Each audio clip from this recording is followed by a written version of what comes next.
Gracias, Pastora Lida, por invitarme, gracias a la Junta Directiva de AMEP, muchas gracias a todos ustedes que nos acompañan en esta mañana para compartir este tema tan importante para nuestro país y para la Iglesia. He estado en estas últimas 2 semanas recorriendo muchas ciudades del país, llevando la explicación del tema del referendo. Yo volví al Congreso de la República después de haber estado por última vez en el periodo del 1998 a 2002, pasaron hasta el año pasado que volví al Congreso, y de alguna manera le decía, Señor, ¿y como para qué estoy nuevamente aquí? Porque yo sé que me has traído con un propósito. Cuando llegué a la Cámara de Representantes por primera vez, me llevó con el propósito de sacar la ley de libertad religiosa. Yo fui la autora de la ley de libertad religiosa, fueron momentos extraordinarios para la Iglesia en Colombia. Yo ya soy viejita en el Evangelio, conocí una iglesia antes de la ley de libertad religiosa, yo conocí una iglesia que fue perseguida, una iglesia que pasó por momentos muy difíciles en este país. Fuimos una minoría discriminada. Ser evangélico era una cosa que sonaba rarísimo, parecía una cosa como de locos, y a partir de la década del 90 el Señor abrió unas puertas extraordinarias en este país. La ley de libertad religiosa sin duda le dio otro estatus a la Iglesia, el estatus de igualdad, de libertad. Accedimos a todos los medios de comunicación, a la televisión. Los políticos se dieron cuenta de que la Iglesia cristiana era importante porque podía tener también el respaldo de sus votos, y entonces, como lobos disfrazados de ovejas disfrazadas de lobos, se volcaron también a la Iglesia porque veían que podían obtener respaldo en ella.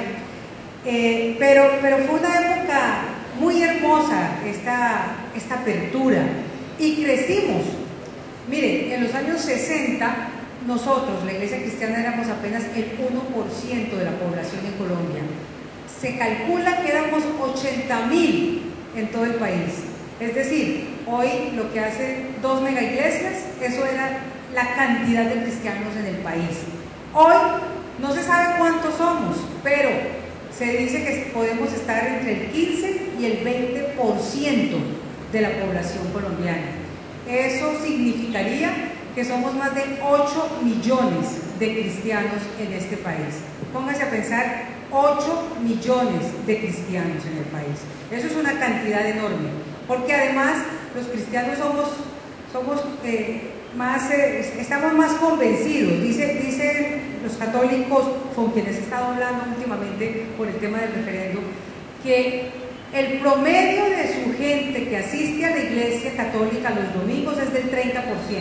Es decir, los católicos se considera que son como el 70-75% de la población colombiana.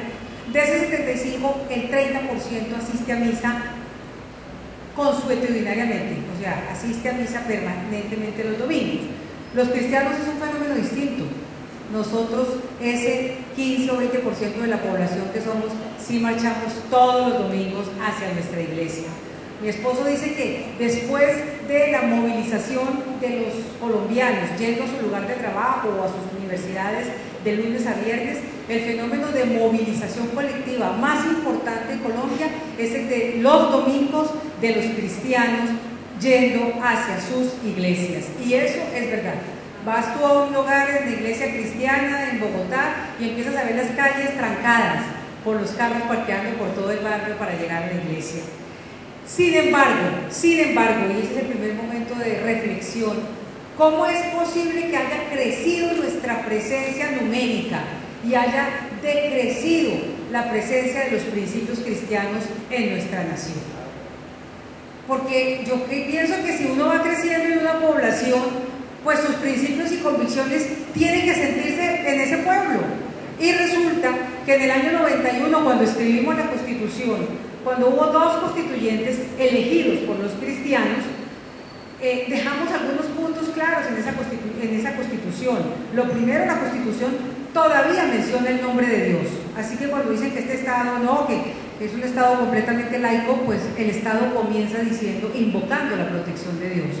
Y en el artículo 42 dice que la familia, dice la Constitución, se constituye por la unión de un hombre y una mujer, por vínculos jurídicos o vínculos de hecho. Se constituye, es decir, no quiere decir que no haya una familia con mamá cabeza de familia que se quedó sola y sus hijos, pero esa familia ¿cómo comenzó? Con un hombre y una mujer. Comenzó, por eso la Constitución dice se constituye, y esa es la familia que la Constitución protege. Y estableció la libertad religiosa en el artículo 19 y la protección especial de los niños. Los niños son sujetos de especial protección en el Estado colombiano. Pero pasaron los años y en la Corte Constitucional unos señores empezaron a cambiar la Constitución.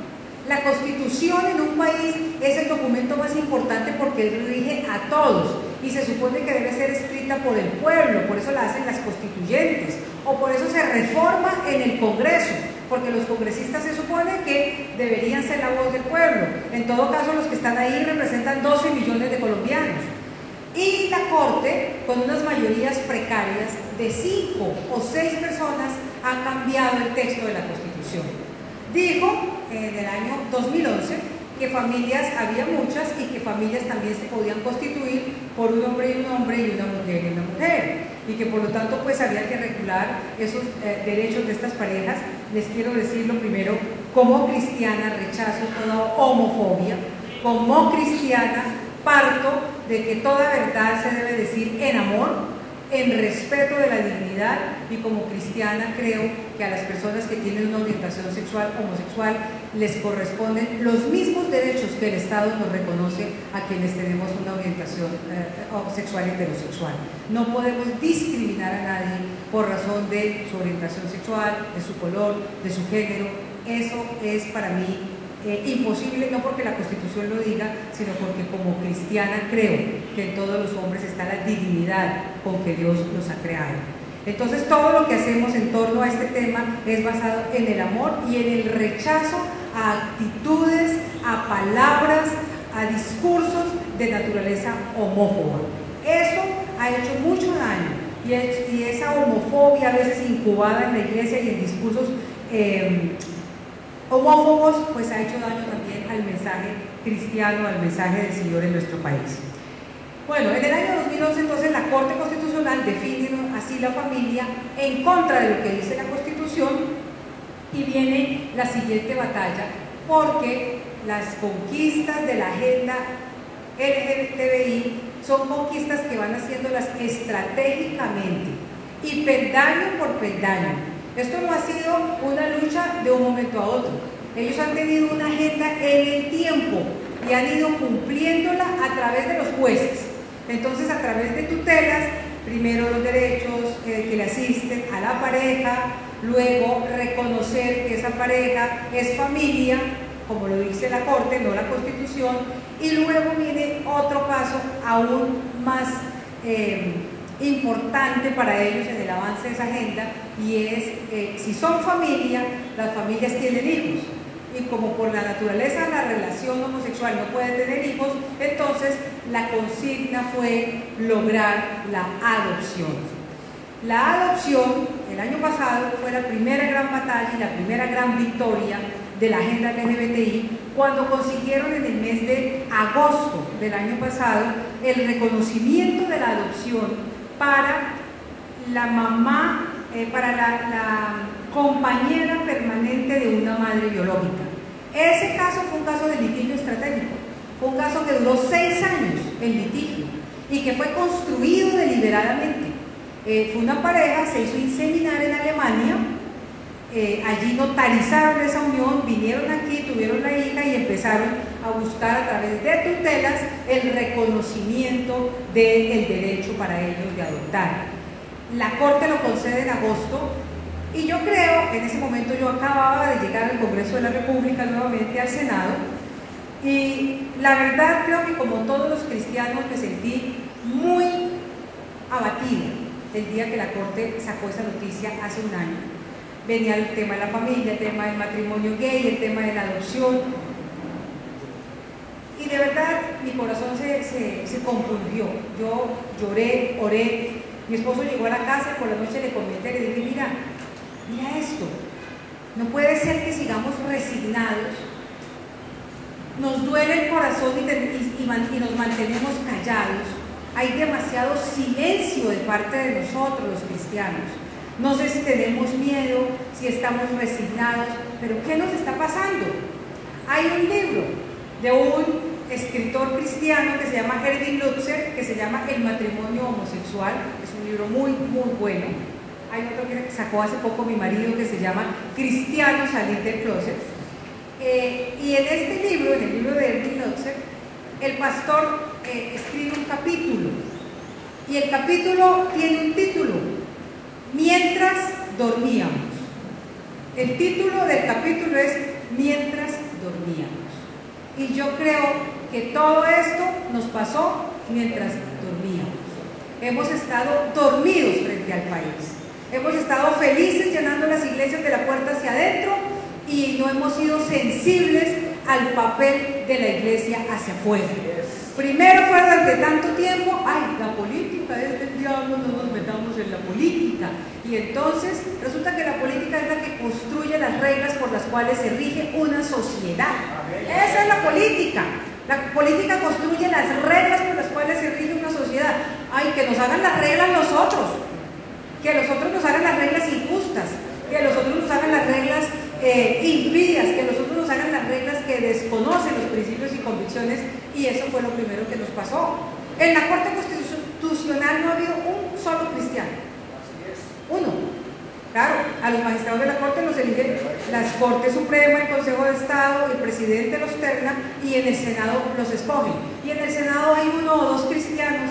Por favor, mientras dormíamos en 20 años, hermanos, nuestra sociedad ha cambiado de tal manera que hoy la desconocemos y sufrimos por esa sociedad que le vamos a dejar a nuestros hijos y a nuestros nietos. Y es el momento de que no digamos más mientras dormíamos. Tenemos, hermanos, que despertar. Este es el momento en que la iglesia cristiana tiene que hacer sentir su presencia en este país para proclamar la verdad. Hermanos, la Biblia dice en Isaías 41, el Señor dijo: ustedes son mis testigos. Testigos. Yo no conozco testigos sordomudos. Los testigos hablan. Dicen, alzan su voz, los testigos cuentan. Y nuestra misión en el mundo, nuestra misión y nuestro propósito es dar la gloria a Dios. Y nuestra misión en el mundo es contar del reino del Señor y de su verdad a las generaciones. Si nosotros nos quedamos callados, ¿quién hablará la verdad? Nadie. Mire, lo que más me duele es que si usted se va hoy a hacer una encuesta a los jóvenes menores de 18 años y le preguntan, porque ¿usted está de acuerdo con la adopción por parte de parejas del mismo sexo? Le van a decir a esos jóvenes que sí están de acuerdo. Es cierto que en el país hay un 85% de personas que no estamos de acuerdo, pero la juventud sí, porque la juventud ha vivido metida en un gran engaño. Estamos en una andanada de engaños. Claro, son los últimos tiempos, pero en los últimos tiempos eso no nos da excusa para quedarnos quietos y para quedarnos dormidos. El Señor viene por una iglesia resplandeciente y santa y que se encuentre realizando su obra. Yo no veo en ninguna parte que el Señor dice quédense dormiditos mientras vengo. Dice que Él preparó de antemano buenas obras para que las hagamos.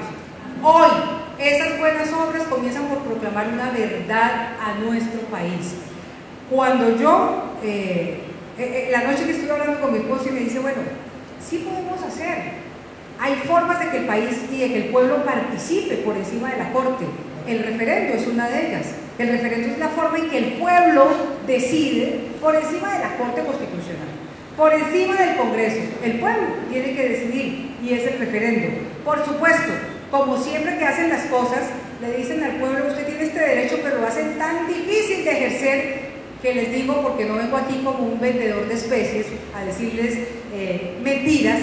Es muy difícil, el referendo es muy difícil, pero es el único camino que nos queda por no haber abierto la boca antes. cuando usted deja pasar las oportunidades y quiere retomarla, cada vez es más difícil. Si usted deja dañar su matrimonio un día, otro día, cuando encuentra para restaurarlo, tiene que hacer un trabajo enorme. Si usted empieza a hacer las cosas a tiempo, es menos. Hemos estado callados, el trabajo del referendo, les digo desde ya, es largo y difícil. No es una tarea fácil, no va a ser una cosita que nos la van a regalar, y mucho menos en este tema. Pero encontré que es la manera de hacer oír nuestra voz, de hacer oír el propósito del Señor para nuestra nación. Porque es que si quedamos callados, hermanos, si no decimos nada, todo lo que ha pasado, y nunca hubo debate sobre el tema. Apenas empecé a hablar todo el referendo, entonces empezaron a entrevistarme. Y pude decir lo que yo creo y pienso y lo que sé que dice la palabra de Dios sobre el tema. Y entonces es una forma de que la sociedad escuche la verdad y que se pueda decir, hubo profeta. Aunque no te hayan escuchado, hubo profeta. Nuestro papel en estos últimos tiempos es profético. Nos tenemos que levantar con la palabra del Señor como profetas. Y seremos rechazados, y seremos señalados, y seremos perseguidos, porque la palabra no dice que a los profetas les dan condecoraciones y los tratan muy bien. A los profetas los tratan durito. Esa es nuestra labor en estos tiempos, hermanos, la de ser profetas. Profetas de la verdad, porque hay tanta mentira. Miren ustedes, mi hijo es cristiano, mi hijo ha vivido en un hogar cristiano, estudió en un colegio cristiano, pero cuando supo que yo le hablé del referendo el día siguiente, se levantaron los medios y me dice mi hijo, mamá, ¿y te metiste en otra campaña? Otra cosa dura, mamá, porque la vida política para mí ha sido difícil, no es fácil.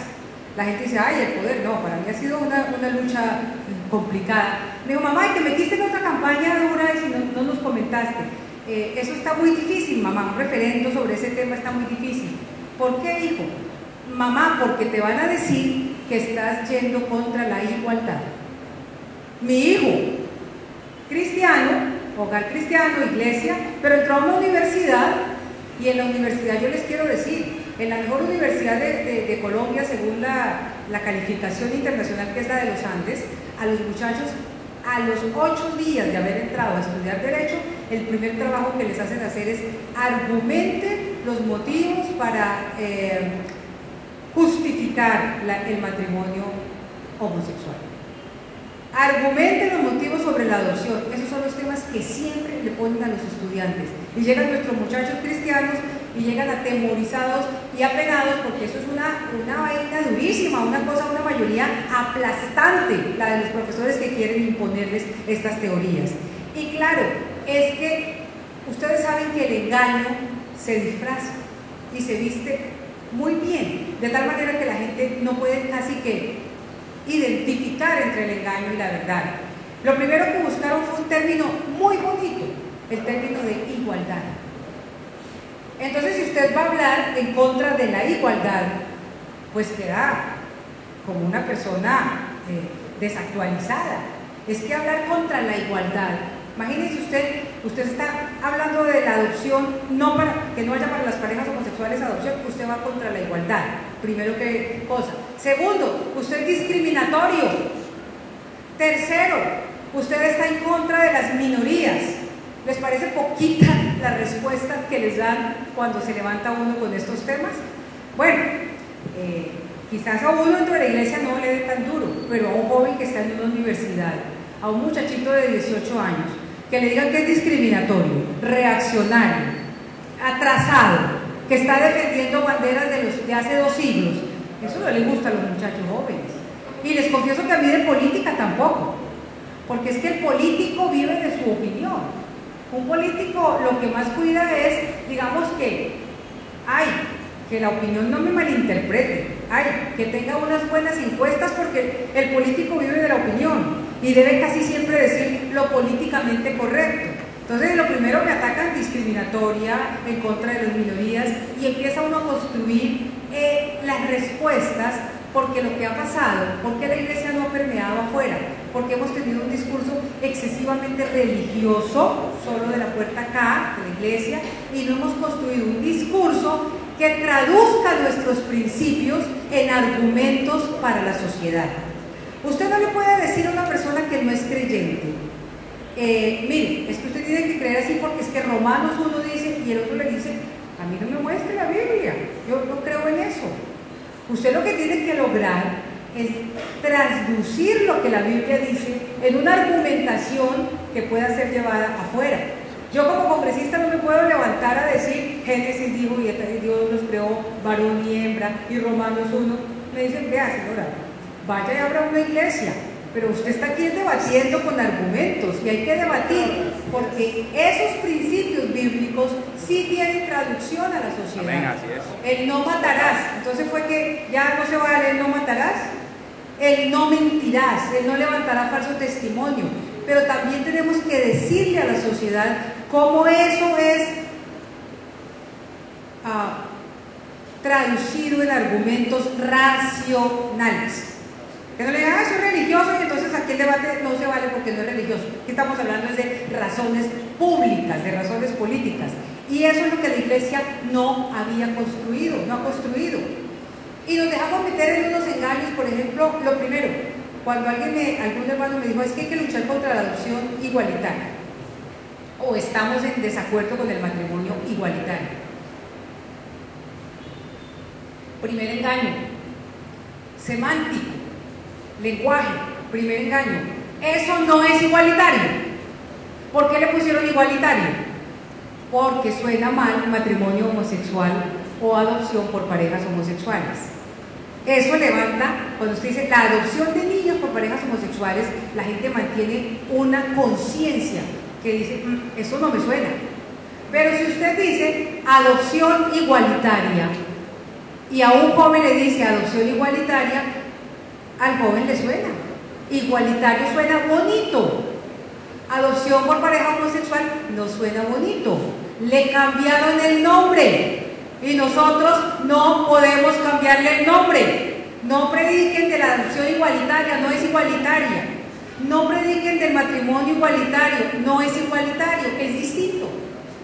Si una pareja de un hombre y un hombre se unen, eso no es un matrimonio, eso es una unión de dos personas adultas que decidieron unirse y tienen toda la libertad en un Estado democrático y el Estado puede reconocerles los derechos, pero eso no es matrimonio y mucho menos igualitario. ¿Igualitario de qué? ¿De hombre con hombre que es igual o de mujer con mujer? ¿O igualitario al matrimonio heterosexual? Primera confusión, términos. Nosotros tenemos que poner los términos como son. Matrimonio por parejas homosexuales, adopción por parejas homosexuales. Segundo, nos dice entonces usted va contra la igualdad. Nos están quitando los derechos. ¿Han oído? Están yendo en contra de los derechos de las personas homosexuales. Son discriminatorios. Y estudia el tema de los derechos. En el tema de la adopción, porque en el tema de las uniones sí me parece que una pareja se puede unir libremente si es adulta y decide, porque el Estado le da la libertad y el Estado puede reconocer los derechos. El César da lo que es de César.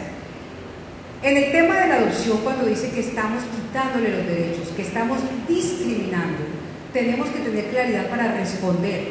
Y yo les estoy dando argumentos para que, si les parece, nos cuenten a sus iglesias.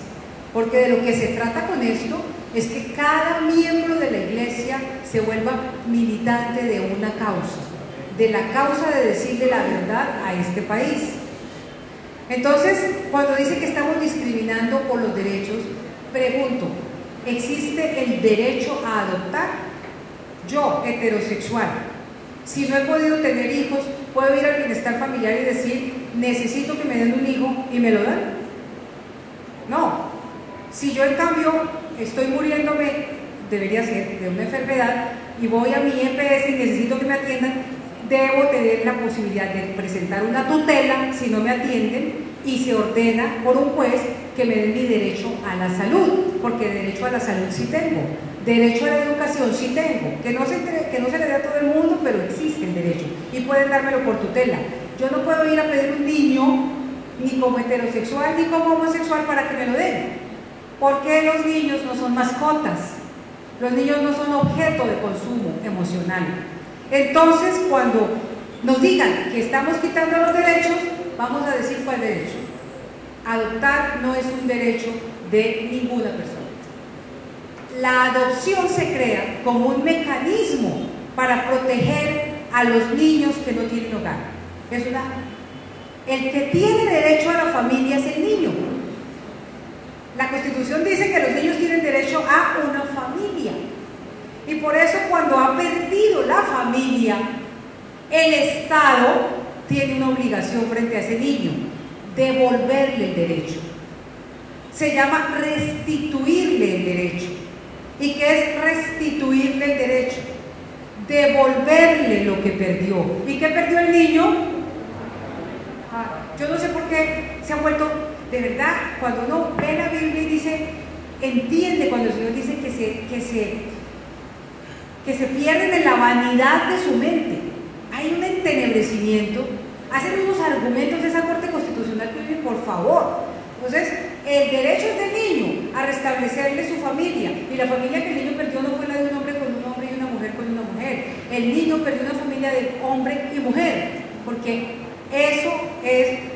esa es la verdad natural y simple, pero es la verdad demoledora. El Estado tiene que devolverle al niño a través de la adopción lo que perdió, un papá y una mamá. No inventarle y darle lo que él no perdió. Ese es el restablecimiento. Por eso cuando nos dicen que discriminamos, decimos, no señor, yo no le estoy quitando el derecho a una persona homosexual. Yo le estoy reconociendo el derecho al niño de que tenga una familia. Y cuando nos dicen que estamos contra los derechos de las minorías, es cierto que la comunidad LGBT es una minoría, el 1 o el 2% de la población es de este país. Ustedes no piensan que si son el 1 o el 2% y nosotros somos ya el 20%, y los creyentes entre católicos y cristianos somos casi el 90%. Es increíble, increíble el avance frente a los principios de una nación y lo que nos están imponiendo una minoría. Porque nosotros tenemos que respetar sus derechos, pero no nos pueden imponer. La minoría no puede imponer a una sociedad.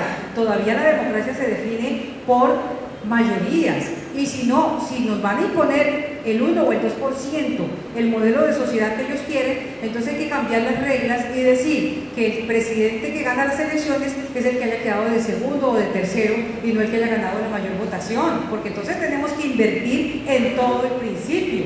A la minoría se le respeta, pero la minoría no puede imponer sobre los derechos que también tienen las mayorías, y el derecho de la mayoría también es a tomar las decisiones en un país. Pero hablando de minorías, nosotros estamos reivindicando derechos de una minoría, la minoría de los niños, porque la minoría no es cualitativa. En el derecho a la minoría se refiere al concepto de los que no tienen poder. Por eso a las mujeres se nos trata como minorías y se nos dan leyes especiales, no porque seamos menos que los hombres en número en la sociedad, pero sí porque hemos estado muy desprotegidas en derechos. Entonces se dan los derechos como minorías. Los niños son la minoría más minoría en un país. Son la minoría más vulnerable, porque los niños que han perdido su familia, su papá y su mamá, es la minoría más minoría y más vulnerable. No tienen ni siquiera una voz para levantar. Esos niños no tienen la voz para hacer defender sus derechos. ¿Quién levanta la voz por esos niños? La Biblia dice, levanta tu voz por los que no tienen voz. La iglesia, nosotros tenemos una obligación, levantar la voz por los que no tienen voz. A estos niños nadie les va a preguntar si quieren ser adoptados por un hombre y una mujer y otra mujer. O si se los dan en adopción, ¿cuándo van a poder levantar su voz? Cuando tengan 15, 20 años y se han dado cuenta de todos los traumas y confusiones por las que han pasado. Yo no sé si ustedes han visto las cartas. Hay una carta muy linda de una mujer que se llama Hitler. Ella fue adoptada, ella fue hija de una señora lesbiana que tiene una compañera y las dos la crían, y ella hace una carta muy linda en donde dice, no, yo las amo, ustedes no fueron duras conmigo, no me maltrataron, sí, yo pertenecía a la comunidad LGBT con ustedes y salí en las marchas del orgullo gay, pero esta mujer se hace mayor, se casa y dice, pero cuando pienso ahora en que tengo mis hijos, digo, jamás tuvieron el derecho a quitarme a mi papá, a no dejarme reconocer a una figura de hombre como mi padre. Hay otra carta que es impresionante, de una mujer que su padre era homosexual, se separó de su mamá y asumió su estilo de vida homosexual con la niña. Se llevó a la niña siempre a sus reuniones con parejas homosexuales. Ella también hace una carta estremecedora, pero hay una entrevista que yo le leí y a mí me tomó el corazón. Y ella dice: cuando yo era niña y vivía con mi papá y con sus relaciones de pareja, su padre murió de SIDA, yo tuve el deseo, cuando tenía 9 o 10 años, yo quería ser hombre o por lo menos un transgénero. Yo quería ser, porque yo pensaba que la mujer no era digna de ser amada. Claro, ella solo vio manifestaciones de amor de hombre con hombre y jamás de un hombre hacia una mujer. Y ella llegó a pensar que la mujer no era digna de ser amada y respetada por un hombre. No me vengan a decir que no hay diferencia. Nos vienen a escribir también unos estudios científicos. Ustedes han oído el cuentico de los estudios científicos. Dicen: ay, pero es que hay una cantidad de estudios científicos que dicen que no hay ninguna diferencia entre un niño criado por una pareja del mismo sexo y un niño criado por una pareja heterosexual. Mienten, porque hay muchísimos estudios que estudian esos estudios y encuentran que hay falencias en los estudios. Y les voy a decir algunas. La primera: como la adopción hasta ahora fue legalizada en pocos países del mundo, y empezó a legalizarse en la década pasada, los estudios solamente pueden tomar personas o niños pequeños. Son muy pocos los que han hecho un estudio longitudinal, porque para decir que no se producen consecuencias en una persona, usted tiene que verla desde niño hasta que llega a ser adulto, porque solo hasta los 30 años, cuando define su estilo de vida, cuando se casa y forma una familia, cuando se desempeña profesionalmente, puede realmente decir que aquí no pasó nada. No hay estudios longitudinales. Segundo, son estudios, encuestas que se hacen que no son aleatorias. ¿A qué se refiere? Ellos van a ciertas organizaciones de comunidad LGBT. ¿Ustedes han adoptado un niño? Sí, y les hacen una encuesta. Eso no es aleatorio, es como una encuesta. Las encuestas, para tener validez, tienen que ser aleatorias, es decir, no predeterminadas a las personas a las que les va a hacer la pregunta.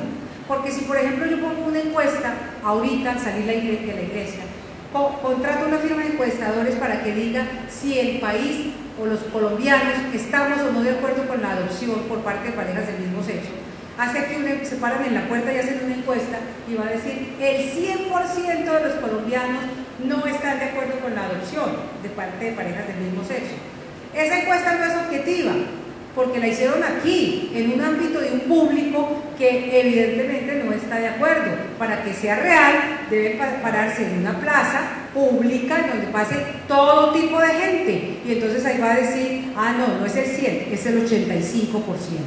Esos estudios tienen falencias y han sido, por personas muy serias, descalificados, y sin embargo ni la Corte, ni el ministro de Salud, ni la directora del Bienestar Familiar quisieron tener en cuenta los otros estudios. Yo les voy a hacer aquí un paréntesis. Miren que el ministro de Salud, que está tan favorable a la adopción, a la legalización de la droga, a la eutanasia, hace 2 días lo entrevistaron en la W de por qué habían suspendido el uso del glifosato. Dijo: pues le dijeron: porque ya salió un estudio que dice que el glifosato no produce ningún efecto dañino. Y él dijo: pero hay otros estudios que dicen que sí. Y entonces, como hay un riesgo, el Estado tiene que proteger la salud de las personas. ¿Por qué no aplicaron lo mismo en la adopción? Hay unos estudios que dicen que no y otros que dicen que sí se producen efectos adversos. Solo por el tema de la duda, el Estado debería haber obrado con precaución y proteger a los niños, y no lo hizo. Y el otro argumento que usó la Corte es que tenía que aceptar la semana pasada, cuando permitió la adopción para parejas del mismo sexo, es que por proteger a los niños tenía que permitir que parejas homosexuales los adoptaran, porque tenía que crecer el universo de familias que los pudieran adoptar. Mentira, eso es mentira. Mire, en los últimos 10 años han aplicado parejas, 17.000 parejas heterosexuales pidiendo un niño para adoptar, y apenas les han dado 7.500 niños. O sea, más de 9.000 parejas heterosexuales se han quedado sin niños para adoptar. No es porque falten las parejas, hay parejas heterosexuales. Sí, hay un grupo poblacional de difícil adopción, pero eso no lo van a resolver abriéndole la puerta a las parejas homosexuales para que adopten. Son 5.000 niños que están en condiciones de difícil adopción. Niños entre los 13 y los 18 años. Naturalmente, esos niños son de difícil adopción, porque los hogares les cuesta muchísimo trabajo integrar a un niño que ya tiene 13 años. Frente a eso, no es diciéndoles a los homosexuales que los pueden adoptar, es estableciendo políticas distintas por parte del Estado. Hay 1.200 niños con discapacidad y hay otros que tienen 2 hermanos, o sea, un grupo de 3 niños que también es de difícil adopción.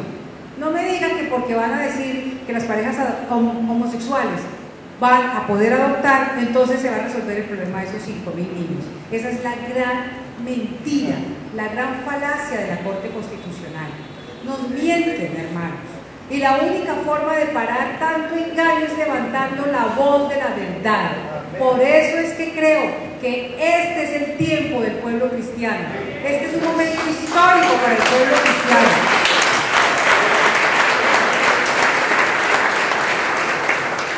Usted y yo somos responsables, delante de Dios y delante de esta sociedad.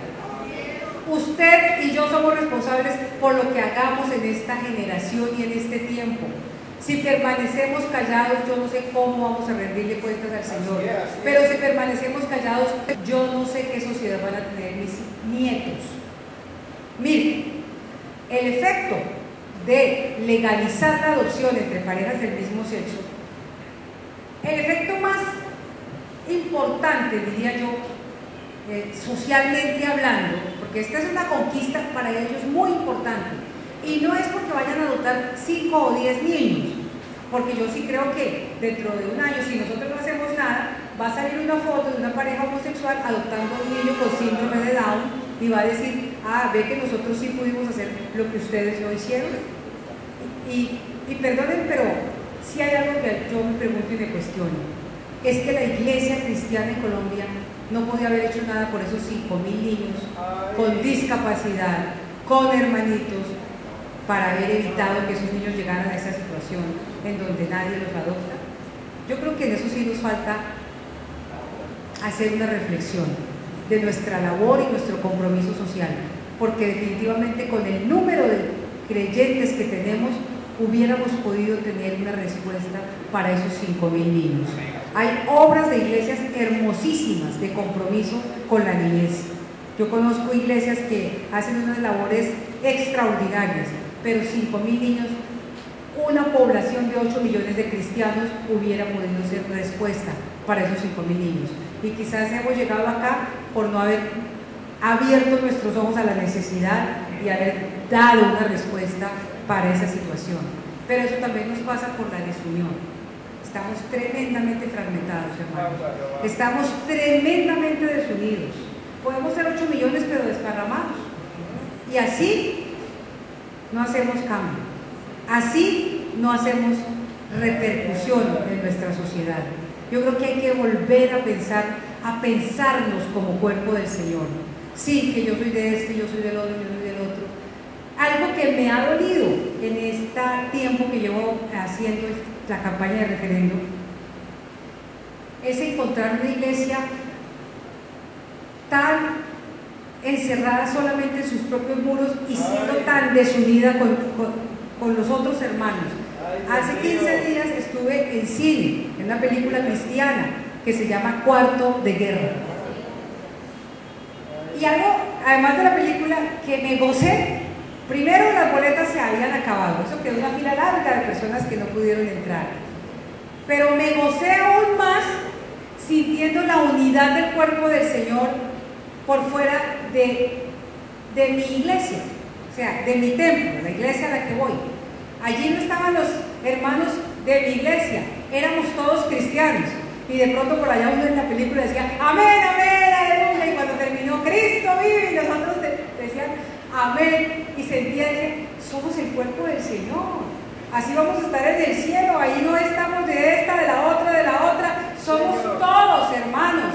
Pero nos hemos dividido y esa ha sido la estrategia que ha usado el enemigo para que no se sienta el impacto y la fuerza del pueblo del Señor en este país. Tenemos que volver, hermanos, a pensarnos como cuerpo, unirnos y sentir que lo que hace el uno es del otro también, que estamos juntos en esta causa, que todos somos hermanos en Cristo, de verdad. Me dolió, por ejemplo, que haciendo una reunión para los cristianos en Bogotá, estaba con gente de distintas iglesias y dijeron, ¿dónde la van a hacer? Pues yo dije, pues en esta iglesia, en tal iglesia. No, me dijo alguien, hagámosla en un sitio neutral. Le estoy contando. Y le dije, perdón hermano, ¿y nosotros cuando hemos estado en guerra? Hagámosla en un sitio neutral. ¿Y cuándo hemos estado en guerra? Cuando comencé el trabajo, le pedí a alguien que me ayudara con un listado de pastores para invitarlo y en Bogotá me ayudara, pues porque yo conozco unas iglesias, pero no tantas. No, eso no se lo podemos facilitar. Es para hacer unas llamadas. No, nosotros nos encargamos. Pues la reunión salió pésima. La reunión la hicieron muy mal, salió muy poca gente, no fueron muchos a la reunión que habíamos convocado. No me permitieron los teléfonos para llamar a los hermanos. ¿Qué es eso? Yo no entiendo. Es decir, si nos dicen, mirad cómo se aman, no sé. Este es un momento para hacer una causa que nos una. Que nos una como parte del cuerpo del Señor, por una lucha justa, hermanos, necesaria, urgente.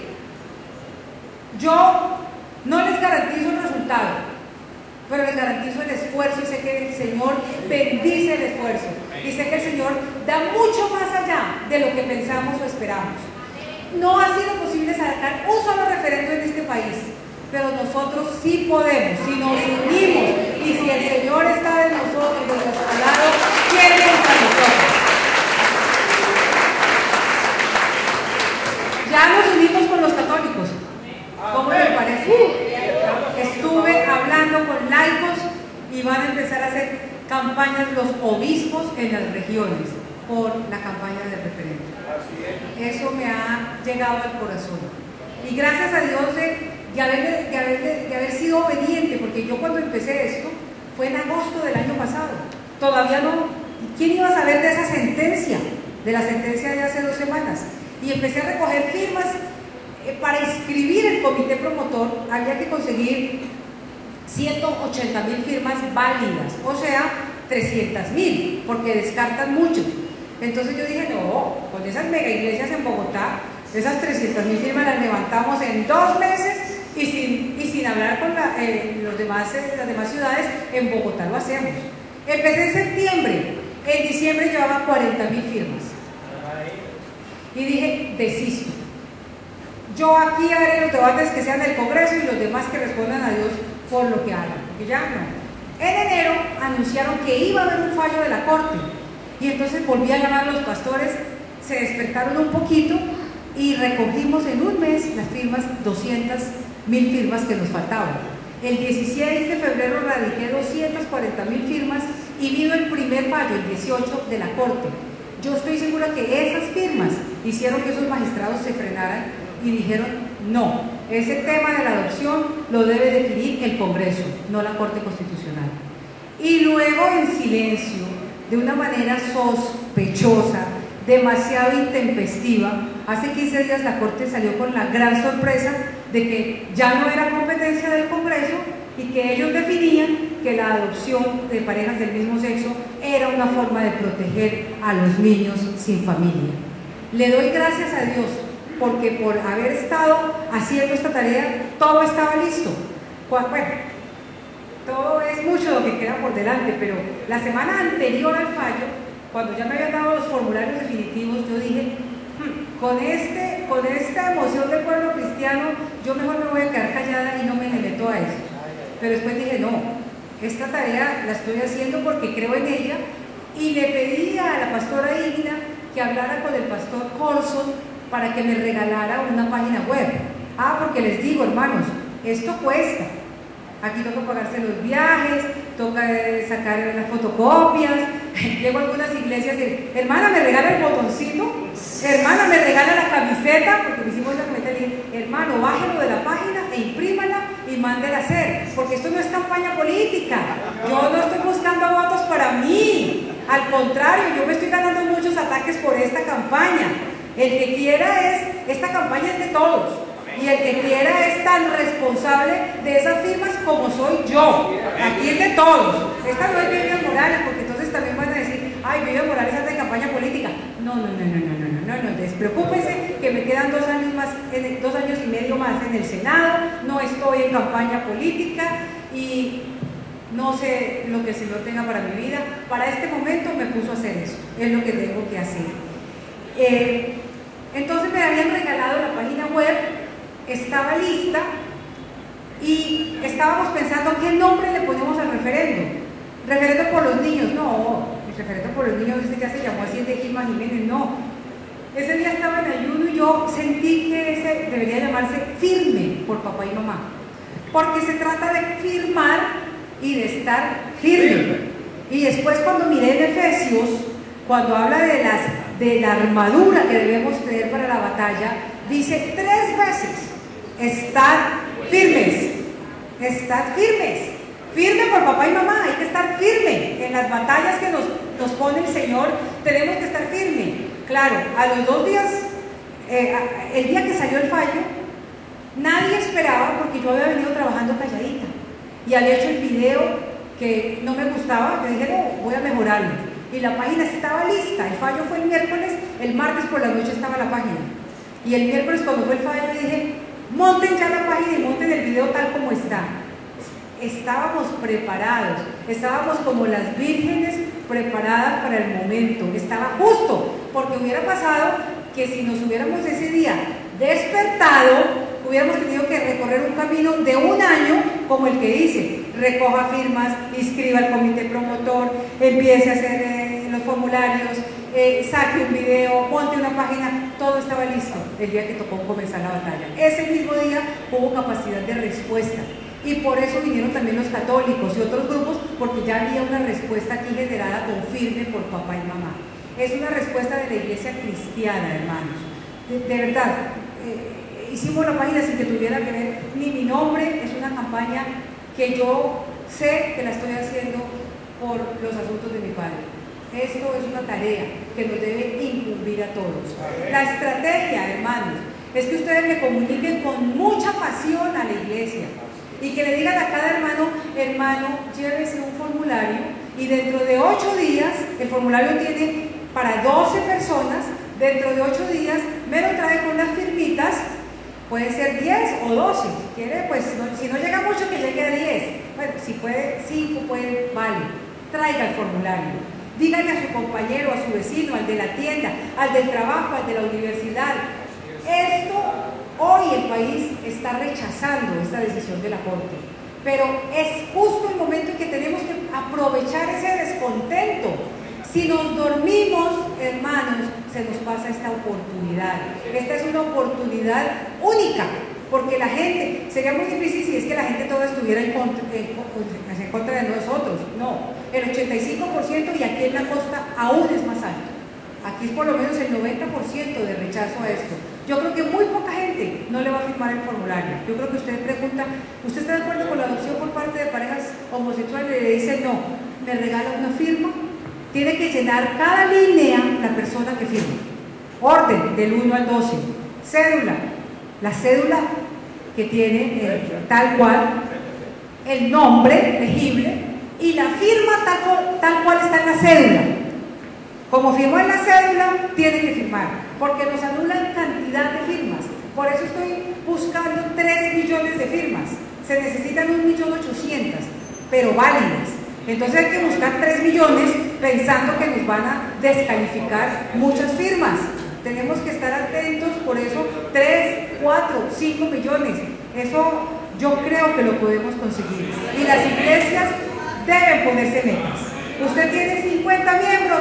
Esta iglesia va a comprometerse con 50 por 10, con 500 firmas.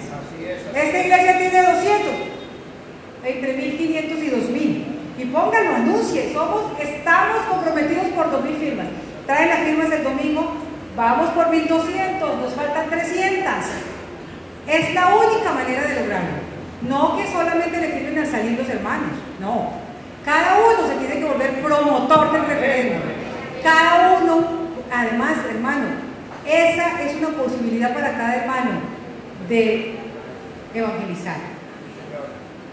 Es una posibilidad de cada hermano de evangelizar, de hablar con la verdad y con amor. Eso sí, les pido el favor de que con amor, con mucho amor, sin denostar, sin rechazar, con amor y en verdad, porque la palabra dice misericordia y verdad. Esta es una gran campaña para el pueblo del Señor en este país. Hermanos, si la ganamos es un ejemplo para el mundo, porque esta corriente está creciendo como un tsunami, la corriente de la ideología LGBTI, y hay que pararse firmes y pararla. Hay un solo país que ha logrado pararlo con un referéndum, creo que es Croacia. Croacia hizo un referéndum y lo ganaron. Luego lo hizo otro país, Ucrania, y lo ganaron, pero no lo ganaron porque no lograron el umbral. Es que esas normas son muy difíciles. El umbral tiene que salir a votar 9 millones de personas, ganarlo por 5 millones, pero Dios hará cosas en este camino. Mientras vamos avanzando, el pueblo de Israel, cuando el Señor decía marchen, él no sabía que tenían que atravesar el Mar Rojo y luego el Jordán y todo lo que tenían que atravesar. Ellos no sabían, pero marchaban. Y en cada obstáculo grande que era superior a sus fuerzas, el Señor abría el camino. Aquí habrá obstáculos más fuertes que nosotros, pero el Señor abrirá el camino. Miren esa diosidencia de haber tenido lista la página, el video, el día antes a que el fallo de la Corte saliera. Y yo no sabía que el fallo de la Corte iba a salir. Eso me confirmó esas cosas que uno sabe cuando está haciendo lo que el Señor le dice que está haciendo, y que Él lo sorprende a uno, porque uno da un pasito de obediencia y Él le abre el camino y dice, sí Señor, era esto lo que tú necesitabas. Yo no sabía que al día siguiente iba a venir el fallo, estaba listo el día anterior, y ese día se respondió, porque si no, no hubiéramos tenido la capacidad de respuesta inmediata. Tenemos que conseguir 3 millones de firmas de aquí a enero, hermanos, de aquí al 15 de enero, pero quiero que sepan una cosa. Si ustedes no recogen eso en 2 semanas, si ustedes después de dar el discurso, el sermón y emocionar a la gente, son 2 semanas. Eso para que la persona que guardó el formulario en la Biblia y no lo hizo, ya no lo hizo. Así que ya lo sabemos, digámosle al hermanito, es para semana entrante. Tenemos plazo el 15 de enero, pero si usted le dice eso al hermanito guardó en la Biblia el formulario y se le olvidó con la natilla y el buñuelo y los villancicos y nada, se le olvidó. Entonces, hacerlo ya, de aquí a 15 días. En la iglesia del pastor Corson en Bogotá le dijo, somos 30.000 miembros, así que aquí vamos a recoger 300.000 firmas. Una iglesia en Bogotá se comprometió con 1 millón de firmas. Vamos a ver, yo espero que sí, yo sé que lo podemos hacer, hermano. Yo sé que es el momento de levantar la voz por nuestros valores, por nuestros principios. Es que lo que viene, se me olvidó, se me quedó entre el tintero, no son las 5 o 10 adopciones, que duelen y duelen mucho, porque esos niños, se sabe por los estudios que se han hecho, son sujetos de un mayor estrés, de confusión. Los niños adoptados por parejas del mismo sexo tienen 8 veces más la posibilidad de ser homosexuales. Los niños crecen con el ejemplo. ¿Cómo me van a decir que no? Ellos hacen lo que ven. Es decir, se han vuelto tan absurdos, se necesita estudio para decir que un niño crece con el ejemplo. Pues si el niño nace en un hogar y crece en un hogar homosexual, el niño tiene una tendencia muchísimo mayor a ser homosexual. Estos niños también viven una situación de estrés mucho mayor, porque ellos se van a confrontar a un mundo en donde sus amiguitos tienen un papá o una mamá y es un mundo completamente distinto al que ellos viven. Son niños que tienen confusión, mayores niveles de incurrir en drogadicción, en alcoholismo. Las niñas tienden a iniciar su vida sexual mucho antes, en la búsqueda, a veces cuando son adoptadas por mujeres, de una figura masculina. Pero lo que va a pasar detrás de todo eso es que se viene por la libertad religiosa y por la libertad de enseñanza. Porque, como van a decir que los niños que vienen de parejas homosexuales en el colegio reciben cierto rechazo, no es rechazo, es simplemente que es una cultura predominantemente heterosexual y hay choque. Entonces lo primero que van a imponer, que ya lo están imponiendo, es los manuales de convivencia de los colegios y la formación de los niños, desde niños chiquitos, tiene que ser en la diversidad sexual. Eso significa que a los niños desde los 4 años les van a hablar del tema de la diversidad sexual. Un niño de 4 años que no tiene eso en su mente, le van a empezar a enfrentarlo con el tema de la diversidad sexual y las materias que yo he visto que se dan en los países en donde hay adopción, es que con fichitas y juegos le dicen al niño de 4 años, bueno, tú eres Juanito y tú eres María. ¿Por qué tú eres Juanito? Y dice, porque yo soy niño. ¿Y tú por qué eres María? Porque soy niña. ¿Y tú por qué eres niño? Pues porque tengo un cuerpo distinto del de María. Y le van a decir, eso es tu cuerpo, pero tú puedes decidir. Y les hacen intercambio de ropa, usa vestidos de María, usa vestido de María de niño, para que veas que se puede cambiar.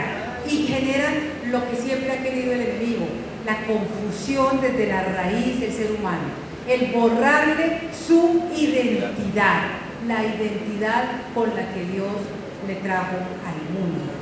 Por ese lado vienen. Y la segunda, por la libertad religiosa, porque dicen que no podemos predicar aquí en la iglesia esto que estamos diciendo, que esto es discriminatorio, que esto se llama un discurso de odio.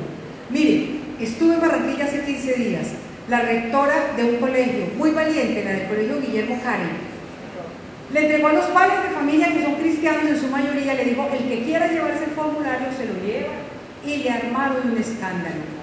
La denunciaron ante el Ministerio de Educación, le hicieron una marcha gay frente a las instalaciones de su colegio y llegó la Secretaría de Educación porque ella en el manual de convivencia dice que no puede haber expresiones de amor ni homosexuales ni heterosexuales y coloca el versículo de la Biblia sobre la homosexualidad en el manual de convivencia y le dijo a la de la Secretaría de Educación, usted tiene que quitar eso del manual de convivencia, quitar eso del manual de convivencia. Hermanos, nos van a empezar a decir que tenemos que predicar la palabra del Señor segmentada. Maldito aquel que le quite una coma o una tilde a esta palabra. Hermano, la lucha es grande, es mucho lo que está en juego, mucho más de lo que podemos ver hoy. Parémonos firmes, hermanos, parémonos firmes en esta batalla. Propóngase en su corazón una cifra por la que vamos a contribuir a las firmas, a las 3 millones de firmas. Las vamos a recoger a través de la asociación, hermana, a través de la asociación, que lleguen todas las firmas. Y de verdad, hermanos, no desmayemos. Consigamos estos 3 millones de firmas. Yo sé que de aquí a enero podemos. Diciembre es un mes lleno de gente en Cartagena.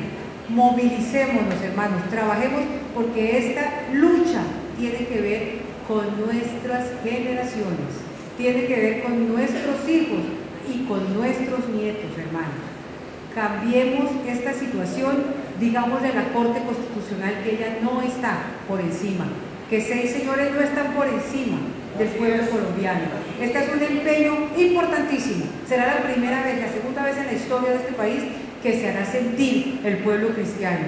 Y vamos unidos con el pueblo católico. Este va a ser un gran resultado. Yo no sé con cuántas cosas maravillosas nos sorprenderá el Señor, pero dice que Él hace proezas y que nos despierta con grandes maravillas cada día. Mi trabajo no ha sido fácil. Yo sé que a veces ustedes para predicar de pronto van a sentir que hay alguien que se siente inconforme, molesto. Háganlo con amor. A mí me han lapidado, trinos insultantes todos los días. Se han metido con mi familia. He tenido ganas de no seguir adelante. ¿Y a mí quién me manda a meterme aquí de heroína? Yo aquí, si yo fui elegida por 4 años, aquí en mi curul me puedo estar tranquilita haciendo leyes que más o menos las sé hacer. Lo puedo hacer bien. Yo soy una congresista que tiene un conocimiento del tema público. ¿Quién me mandó a meterme en semejante lucha? Yo estoy segura que es una tarea que tengo que hacer por el Padre, que llegué a hacerlo en esta hora.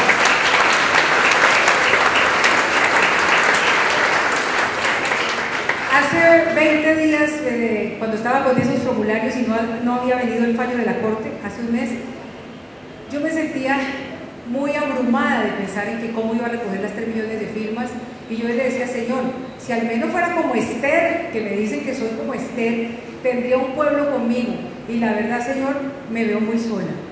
Y salió el fallo y empecé a sentir que sí, que está un pueblo alrededor de esta causa. Cuando fui al Congreso con la constancia y se la mostré a los senadores, 40 senadores de distintos partidos me la firmaron. Y al día siguiente, semana.com puso una noticia que la escribió el señor. Vivian Morales no está sola. Y puso, hay 40 senadores que le firmaron la constancia.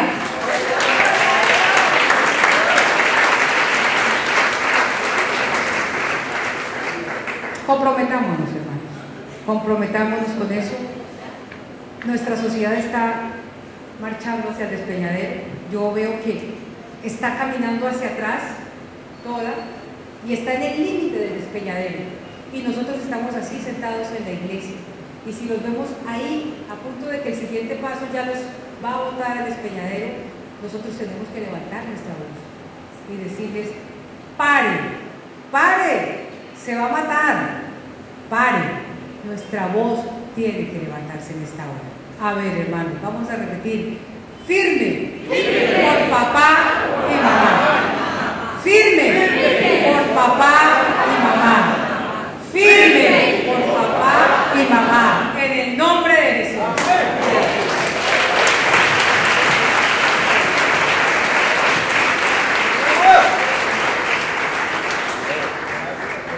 No sé si hay tiempo que si quieren hacer algunas preguntas, hermana Lina. Hermano.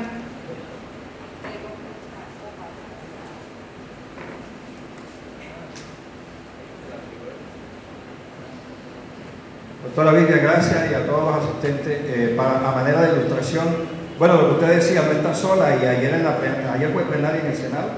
En la plenaria del Senado, el senador Andrades, del Partido Conservador, leyó una constancia y la posición del Partido Conservador. Todo está unido en contra de la adopción, igual que el Centro Democrático y muchos liberales están en contra, o sea que no estamos solos. Entonces, a manera de ilustración, después que recolectemos las 3.300.000 firmas, ¿cuál es el paso a seguir para nosotros saber? Porque sabemos que la comunidad LGTBI, ellos nos llevan muchas ventajas a nosotros, y su colega de Congreso, Claudia López, pues no hace sino atacarnos y atacarla a usted, y nosotros sabemos que ella pertenece a esta comunidad, y ellos como han emprendido una campaña a nivel nacional e internacional que la mayoría no pueden aplastar a las minorías, usted lo decía, pero las minorías tampoco nos podemos dejar imponer los caprichos de las minorías. Entonces es muy importante esto, y yo sí llamo al pastorado de Cartagena. Acabamos de terminar un debate electoral y verdad que estuvimos unidos, pero fíjese usted, por ejemplo, en Cartagena la comunidad LGTBI lanzó un candidato al consejo, salió con una votación abrumadora. Los cristianos, gente que participó, no pudimos obtener lo que realmente queríamos, pero esto sirve para que nosotros comencemos a despertar y para que nosotros comencemos a entender que las leyes nuestras no pueden ser promulgadas por gente que no tiene la misma convicción que usted y yo tenemos, porque ellos van a ir en contravía de nosotros. Entonces, sí, doctora, para que a manera de información nos diga qué sigue después de la recolección de los 3 millones de firmas, cuál es el paso, qué debemos hacer, cuáles son las tareas que nosotros tenemos que seguir haciendo, ¿verdad?, para no dejarnos coger del tiempo, porque no es fácil. Y como usted lo dijo, nos toca abrir el camino más largo. Nos está pasando lo que le pasó al pueblo de Israel en el desierto. En 3 días podía llegar a la tierra prometida, pero demoró 40 años. Entonces estamos nosotros en esa parte. Entonces, para que por favor nos explique esa parte. Hermanos, el referendo es largo. Toca recoger las firmas y presentarlas a la registraduría, que debe estar examinándolas durante 3 o 4 meses. Debe demorarse para sacarlas. Cuando las avalen y cumplimos esas 1.800.000 firmas, debe ir al Congreso para que el Congreso, por medio de una ley, convoque al pueblo a votar el referéndum. Estoy segura que en el Congreso tendremos mayorías. Hay un movimiento fuerte en contra de esto, Claro, la comisión primera, que es en la que yo estoy, es la más dura porque ahí está Claudia López Benedetti, Roy Barreras. No me tocó fácil, no me tocó fácil. Después de esto, tiene que ir a la Corte Constitucional, y entonces la gente me decía, ¿y para qué si ya la Corte ha dicho y está en contra? No, porque gracias a Dios, finalmente ya ellos se pronunciaron, y como se pronunciaron, esos que se pronunciaron tienen que declararse impedidos y nombrar con jueces. Si no hubieran sacado la decisión, no hubieran estado calladitos, hubieran podido pronunciarse, pero ellos ya están impedidos porque ya se pronunciaron sobre ese tema. Vamos a tener que recusarlos, y después de esto va a votación. Tenemos que salir a votar. Es que resulta que nosotros ni siquiera hemos votado. Hay hermanos que nunca han votado. Por favor, hay que inscribir esas cédulas cuando vuelva a haber inscripción y votar. La ventaja es que la gente menor del año 88 para acá, su cédula está en el censo electoral. Muy importante. Miren, las redes sociales son hoy importantísimas. La comunidad LGBT está muy unida en redes. Entonces yo digo algo y suben 50 trinos insultándome. Yo les quiero pedir el favor de que articulen con los jóvenes de sus iglesias, el líder de jóvenes, que articule a los jóvenes para que cuando yo, por ejemplo, les diga aquí en Cartagena nos están atacando, por favor responder con esta frase, el trinos, se suban 100.000 trinos. ¿Y de dónde salió toda esta gente? De las distintas iglesias, respondiendo al unísono, defendiendo la causa. O sea, es que lo que nos pasa es que ese es un gigante como Goliat que vocifera mucho, pero puede ser vencido. Entonces, articulémonos a través de las redes de la iglesia.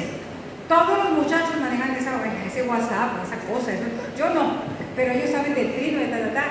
Entonces dicen, con el joven líder de la iglesia, mira, que hay que responder un trino que dice hashtag o numeral, esta frase, firme por papá y mamá.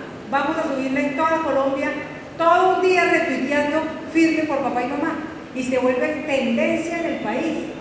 Todas las iglesias retuiteando un día, el día del trino nacional, firme por papá y mamá. Esa es una magnífica idea. Entonces debemos hacer antecitos de terminar la fecha, y aquí en Cartagena se le dice a sus líderes, a los jóvenes, firme por papá y mamá. Vamos a ponerla hoy en los teléfonos de los muchachos y de la gente de la iglesia, y vamos a sorprender. Imagínense usted volverse tendencia, eso de dónde salieron, hacerlo. Entonces, por favor, meter a los jóvenes en esta campaña. ¿Cuántos votos necesitamos para que el referendo sea? Se necesita que participe la cuarta parte del censo electoral, y el censo electoral es de 33 millones, o sea, casi 9 millones.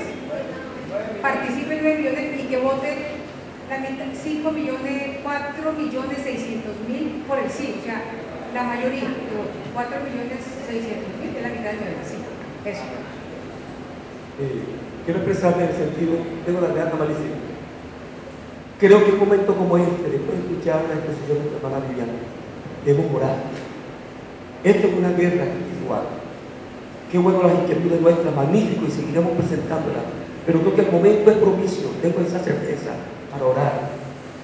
Ven con fuerza por el Espíritu de Dios. Y el Espíritu de Dios nos va a hacer fuerte. Y el débil puede decir, fuerte soy, pero en el nombre del Señor. Le invito a que oremos, hermano, en el nombre del Señor. Ponte de pie, por favor. Perdón que invierto un poco el orden, pero es mi carga espiritual en este momento. Y Dios es todopoderoso. Y nos ponemos de acuerdo en el nombre que es sobre todo nombre. El Señor revista de su gracia a nuestra hermana Biblia y a todos aquellos que en su propósito bien quieren usar.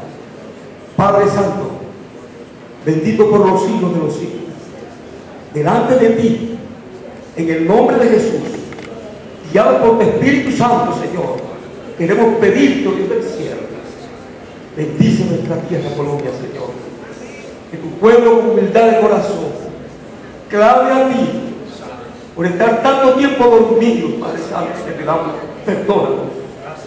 Hemos sido indolentes a la tragedia espiritual de nuestra nación. Perdónanos, Padre Santo.